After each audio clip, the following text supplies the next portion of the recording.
So the game between Arsenal and Manchester City actually can be summed up with this one clip. Arsenal defending quite deep and very solid, while Manchester City aggressively attacking Arsenal and pushing a lot of players forward to try and break down Arsenal's rigid block.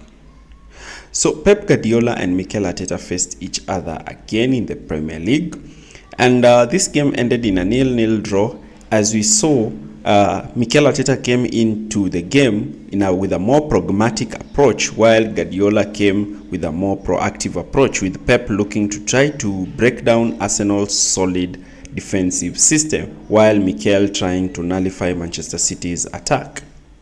So Pep lined up with a 4-2-3-1 formation. But this formation was quite fluid because Guardiola played as the left back, with Nathan Ake playing as the left-sided centre-back. Majority of the time, this formation morphed into a 3-2-5, and we are going to see how Pep lined up with this system. Mikel Arteta, on the other hand, lined up with a 4-3-3 formation, but majority of the time the formation was a 4-4-2, with Martin Odegaard joining Havertz in the front line, with Bukayo Saka and Jesus dropping in midfield to try and help their midfielders to cover regions in the wide areas. And we're going to see how this took place. But before we start, I want to introduce you again to our latest partner, and this is Betwinner.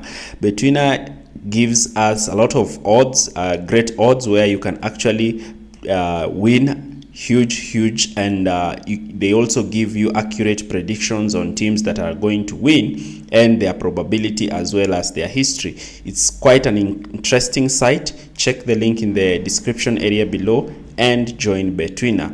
It will give you more opportunities to win during this footballing season. Before we start, do not forget to like, share and subscribe to our channel for more videos like this, and enjoy the analysis. So we're going to try to look at Manchester City in possession, since they dominated possession with close to 72% of the ball. Let's see how Manchester City played with the ball and without the ball. So in possession, we saw a key interesting fact about Manchester City. They started to play their fullbacks wide. That was Guardiola and Akanji, who played as a right back, with one centre back staying deep, with Mateo Kovacic dropping in the back line to play as an extra centre back. Arsenal, on the other hand, looked to press high with a narrow 4-4-2 shape. And Kovacic in this position was quite interesting. Here you can see Arsenal are looking to commit players forward to press Manchester City. You can see Guardiola is deploying Ortega as an extra centre-back, with Mateo Kovacic dropping deep to play as a centre-back, while Nathan Ake stays deep. Here again you can see the position of Ortega, who's playing as a centre-back, with Mateo Kovacic looking to receive the ball deeper, playing as the centre-back, with Nathan Ake starting in midfield. Now, what prompted this now again was the position of Guardiola, and you can see that Guardiola has drifted out wide in this position. He has pulled Bukayo Saka, and now De Bruyne and Phil Foden move on to the left-hand side to try and create numerical overloads in this position. So Mateo Kovacic, using his excellent passing accuracy, was able to pick either Foden or De Bruyne, who are trying to isolate Ben White in a 2v1 situations. And sometimes in the first half, De Bruyne was able to receive the ball and look to play the ball forward. You can see here Kovacic has played the ball directly to De Bruyne, to De Bruyne, who has received the ball directly from Phil Foden. Now Ben White is left in a 2v1 situation, as Jorginho has to come across to cover. Now Arsenal decided to sit into a mid 4-4-2 block, and this is how Manchester City positioned themselves. So Manchester City decided to start Bernardo Silva wide, with Phil Foden also playing quite wide, but the structure really changed throughout the game. Now, because we understand that Manchester City generally sometimes like to deploy their fullback in midfield and push their their midfielder high up to occupy the half space region where they can form the famous box-shaped midfield with their fullbacks stacking in to play as wide centre backs.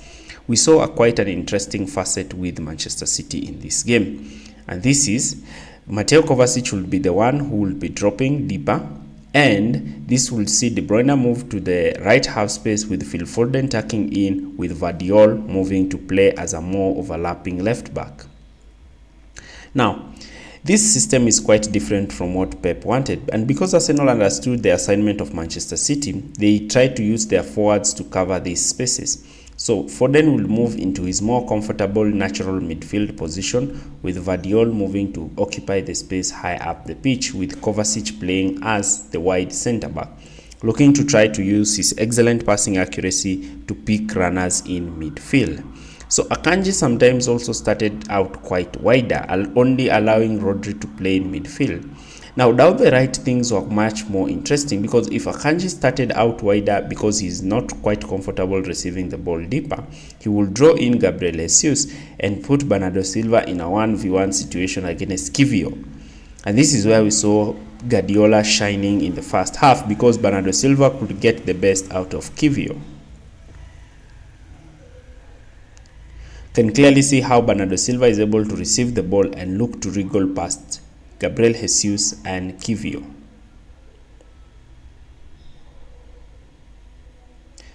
Now, because of this because Kivio was constantly being outplayed by Bernardo Silva in this position, what we started to see is Jesus will drop into the back line, forming a temporary back five to try and double up against Bernardo Silva, who was creating a lot of problems for Kivio. And this limited Manchester City's penetratability, especially down the right wing. So, down the left wing, things were quite interesting. And in this case, we will see Kovacic pushing forward with the ball to draw in Bukayo Saka and look to play the ball to Vardiol. But Arsenal were not afraid to have Vardiol receive the ball in the wide areas, because Vardiol, being a fullback in these kind of areas and a centre-back in that case, was not much of an attacking threat while receiving the ball in this position. Now, in this kind of position, what we will see is that Vardiol will be attempting to make crosses, but Haaland, who was being doubled up by Saliba and Gabriel, could not get onto the end of those aggressive long balls that were being made from the wide areas. So Arsenal were not only quite passive, but they were also quite narrow, only giving Manchester City space to attack down the wide areas. And Manchester City had Bernardo Silva holding the width down the right, who actually was quite better, because he would find himself in a 1v1 situation with Kivio and look to try to dribble past him. But down the left is where Manchester City struggled, because Vardiol was not quite great, looking to try to receive the ball in this instance. Here again, you can see Manchester City's system. You can see the position of Akanji, the position of Vardiol, and you can see how Manchester City are trying to flood the middle of the park. Now, because of these wide strengths that Manchester City had, Guardiola decided to alter his tactics during the second half by taking out Kovacic and bringing in Jack Grealish, allowing Vardiol to play as the left-sided centre-back. Nathan Ake also got injured, was replaced by Rico Lewis, who came in to play in as a right-back who would invert, allowing Manchester City to have the natural 3-5 with much better players, with now Doku and Jack Grealish holding the width. And this was creating problems for Manchester City, and now Bernardo Silva and De Bruyne would occupy the half-space regions.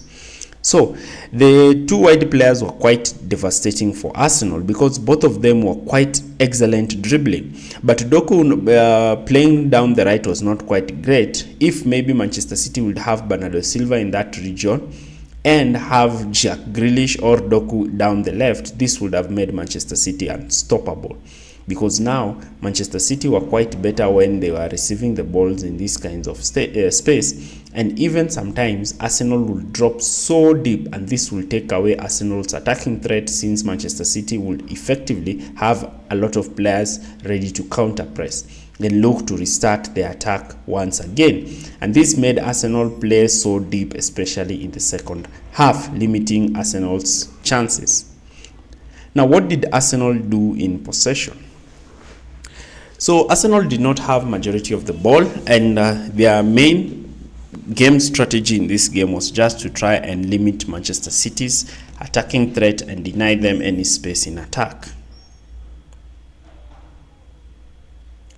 So this is what happened. So Manchester City will try to build from the back by spreading their center backs on either side. Arsenal by playing Raya to come forward and play as an extra center back.